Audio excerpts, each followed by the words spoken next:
Hello, my name is Lorrie Boydston and I'm a painter here from Kansas City, Missouri. I do contemporary suburban theme paintings.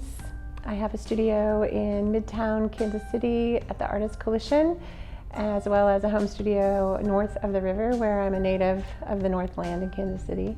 I'm also an art teacher, been an art educator since around 1994. And I continue to work as a teacher and do my studio practice here.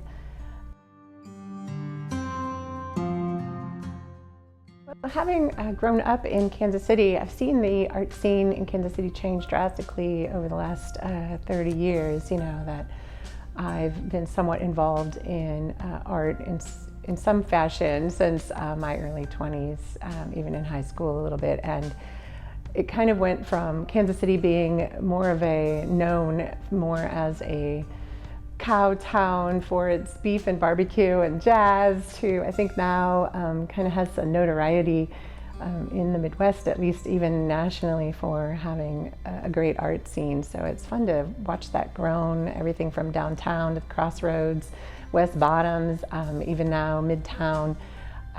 Has really changed, and I think the arts have a big part of that.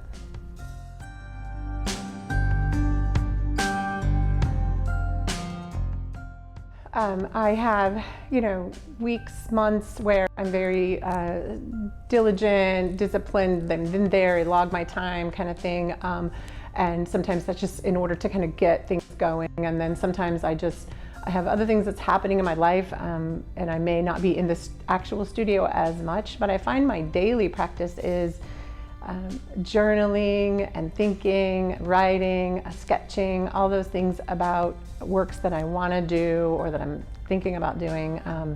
Inspiration comes from everywhere, every day in that space. I've grown up in suburban neighborhoods and I've lived in a suburban area my whole life. So just taking a walk and finding something on the ground can spark an idea, seeing construction sites and a new development popping up, again in a field. All of those things really spark my interest, so I'm always thinking about it. I may get down into the studio on a regular basis at least 3 to 4 days a week for anywhere from 2 to 6 hours at a time, kind of depends on what time gifts me. So. My daily practice, I don't think it ever really ends, I like that about it. Even teaching, I feel like I'm in a studio all the time anyway, so I kind of have that mindset going on.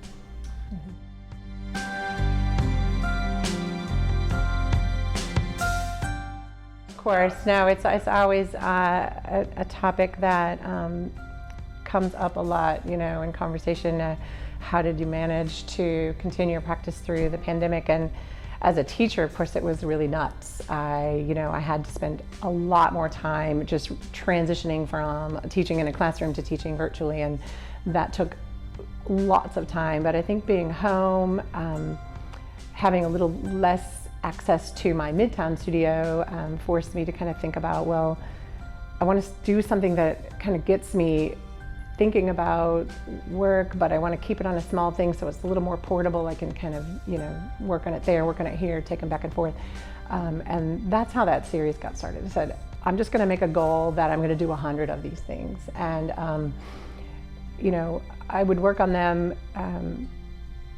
very frequently. Like I would need a break from teaching or doing something to do with teaching or make myself stop that so that I could go and work on my own work. So it was a great little motivating series just to have going, and I felt like if all I ever get done is just like another one of those, another one of those, another one of those. One thing that I tell my students and that I continuously realize over and over again as I visit new places or learn about another portion in history is that art has just always been there as a reaction to what's happening in a place or a time period. So it's like the visual story of history and of social constructs and everything that's happening. It's a product of the time and place in which it was created. So like a writer writes a story about something, or a photographer or even a musician will record something in reaction to what's happening, war or politics or whatever. Visual is like, it's the physical, visual part of it. It plays a big role, I think. And the whole suburban theme happened as a result of, at first thinking, when I was doing my master's thesis for studio art, I thought I would do something more with figurative work. I was starting to photograph figures, women and children at play in the suburban setting, and that kind of interests me at first. Not necessarily a portraiture standpoint, but more just sort of in action, you know, natural setting kind of thing. Well, I started cropping out the figures and moving the camera over and started to become interested in this really like super hyper green, fertilized lawn, benign space almost, that the space between the figures, and eventually the figures were not part of it at all, and I turned my focus onto the landscape of suburban life and architecture, the fabricated man-made aspect of it, and all of the environmental implications of that.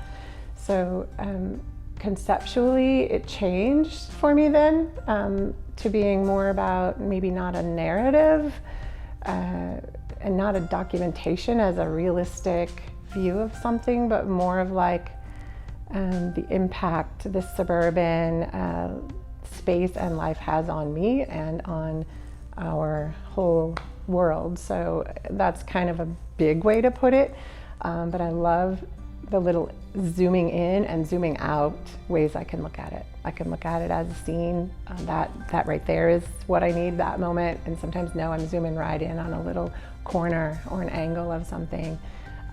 And then I transitioned into the abstract grid with the work I have here, and a whole series I started kind of as a result of finding some landscape mesh material that I laid over painting surface and started painting inside the little squares, and that whole repetition, it was a meditative thing for me, you know, just very gratifying, but it symbolized the underlying structure, the imposed structure of suburban, subdivisions and rules and all of that, and almost the conformity of all of that. So it mimicked that. And then I just went with that, and the repetition in the squares just sort of took off into their own life as well.